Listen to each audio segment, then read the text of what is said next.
mga bes, so naggawa kami ng s'mores dip. Kaya, dapat malinis ang mga hands.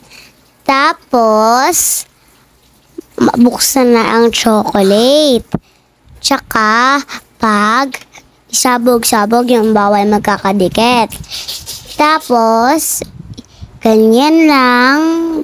Lalagyan natin ng marshmallow. Tapos, kailangan dikit-dikit yung marshmallow para hindi magalit si mami. Yan mga beso, ilalagay na natin sa air fryer.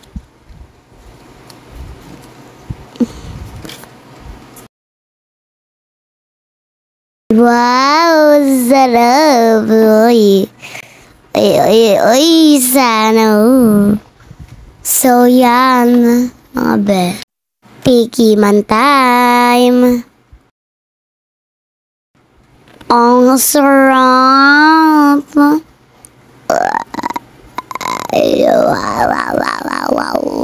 Ang sarap. Uy, mga be, uy. Sarap niyan, be. Tikman pa lang. Tingin pa lang. Sarap na agad. Oh, yan mga be. Wala lang natira, be. Bye, may mga bes.